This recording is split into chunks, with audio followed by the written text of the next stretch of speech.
Hi friends, ఎలాగున్నారు? బాగున్నారా? ఈరోజు రొయ్యల బిర్యానీ ఎలా చేయాలో చూద్దాం. ముందుగా రొయ్యలను నీట్గా ఒలుచుకొని వాటిని నీట్గా శుభ్రంగా కడుక్కోవాలి. నీసు వాసన రాకుండా ఉండేదానికి 1 చెంచా ఉప్పు, 1 చెంచా పసుపు వేసి నీట్గా కడుక్కోవాలి. ఇలా కడిగిన తర్వాత మళ్ళీ నీట్గా 4-5 సార్లు కడుక్కొని నీళ్ళు పంపేయాలి.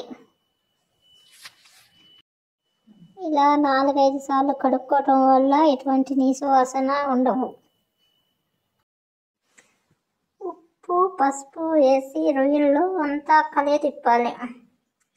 తర్వాత స్టవ్ మీద పెట్టి వెలిగించాలి. ఒక 10 నిమిషాలు ఉడికిన తర్వాత తీసి పక్కన పెట్టుకోవాలి. ఇప్పుడు బిర్యానీ చేసుకునేందుకు ఒక గిన్నె పెట్టాను. ఆ గిన్నెలో 3 గంటల నూనె వేసాను. ఆయిల్ వేడెక్కిన తర్వాత పట్ట, లవంగ, మిరియాలు, బిర్యానీ ఆకు,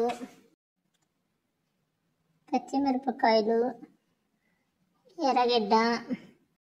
ఎర్రగడ్డలు వేగేదానికి కలియపెట్టాలి. తర్వాత 2 స్పూన్ల నెయ్యి వేయాలి. రుచి కావాలంటే ఇంకొంచెం కూడా వేసుకోవచ్చు.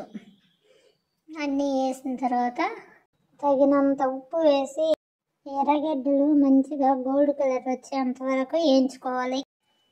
ఎర్రగడ్డలు వేగిన తర్వాత టమోటాలు వేసి టమోటాలు కూడా బాగా కొంచెం వేగనిచ్చి తర్వాత అల్లం పేస్ట్ వేసి అల్లం పేస్ట్ని కూడా బాగా వేగనిచ్చి ఆయిల్ పైకి తేలేంత వరకు వేయించాలి. తర్వాత కొత్తిమీర వేసి కొత్తిమీర కూడా బాగా వేయించి తర్వాత కారం వేయాలి. కారం తర్వాత రొయ్యలు వేయాలి. రొయ్యలు బాగా వేయించుకొని కొద్దిసేపు మూత పెట్టి ఉడకనివ్వాలి. అడుగంటకుండా కలియబెట్టి కొంచెం చికెన్ మసాలా వేయాలి. 3 గ్లాసుల బియ్యానికి 7 గ్లాసుల నీళ్లు పోసాను. ఎసురు తెల్లేంత వరకు మూత పెట్టాలి. ఎసురు తెల్లినాక నానబెట్టుకున్న బియ్యాన్ని వేసాను. ఒక్కసారి కలిపెట్టి ఉప్పు కారం సరిగ్గా ఉన్నాయేమో చూసుకోవాలి.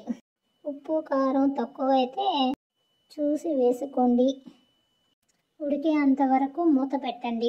ఒక్కసారి ఉడికిందా లేదో చూసి కిందది పైకి పైది కిందకి కొంచెం తిప్పి కొత్తిమీర చల్లండి. బిర్యానీ రెడీ అయిపోయింది. ఇంకా ఇలాంటి ఆసక్తికరమైన మరియు ఉపయోగకరమైన విషయాల కోసం మా ఛానల్ను సబ్స్క్రైబ్ చేయండి. మీ ప్రోత్సాహమే మాకు శక్తి.